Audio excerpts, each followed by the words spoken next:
Aide spéciale. Chapitre 6. La femme qui m'ouvre la porte est d'âge moyen.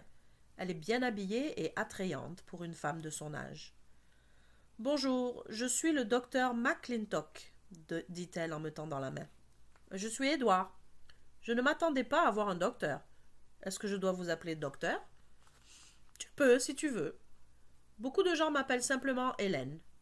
Que dirais-tu de m'appeler Hélène et je t'appellerai Édouard? Ou bien, est-ce que tes amis t'appellent Ed? Parfois Ed, parfois Eddie. Je passe sous silence et dis-le vite. Lequel préfères-tu? Ça m'est égal. Eh bien alors, bonjour Ed. Passons à mon bureau. Merci Hélène. Je la suis. La pièce est accueillante. Assieds-toi.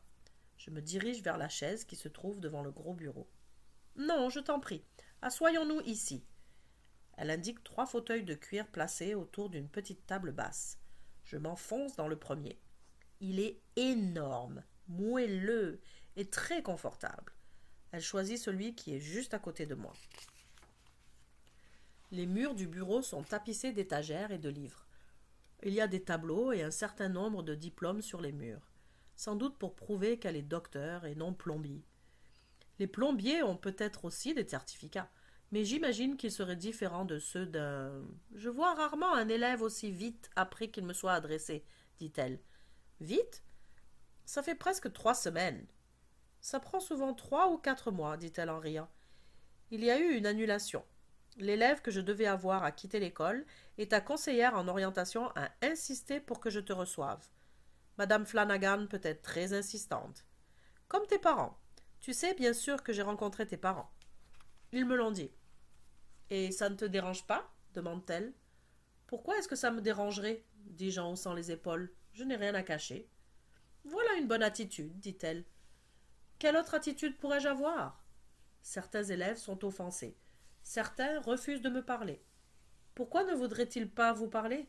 Certains élèves ne veulent pas qu'on sache qu'ils ont des difficultés. Pas moi. Je pense que vous êtes là pour m'aider. Je suis heureuse que tu le prennes comme ça, dit-elle en souriant. Tu n'as aucune raison d'être nerveux.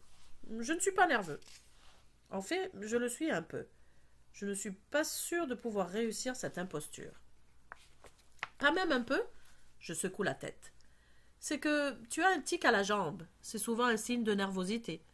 Je regarde ma jambe comme si elle m'était étrangère. Je ne l'avais pas remarqué.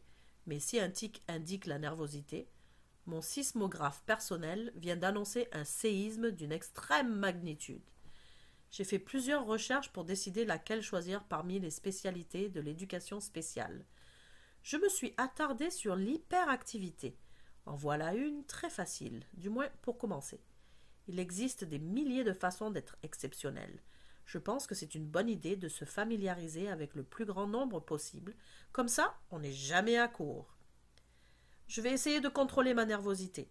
C'est seulement que j'ai de la difficulté à rester assis sans bouger, dis-je. C'est assez courant, dit-elle. Courant?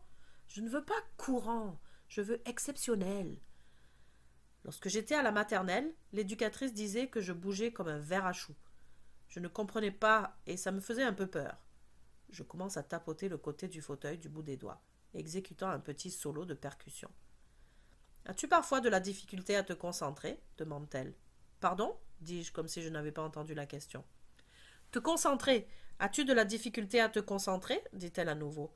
« Pas vraiment, il me semble. Ça, c'est une belle peinture, dis-je en indiquant un des tableaux accrochés au mur. Oui, c'est aussi une de mes préférées.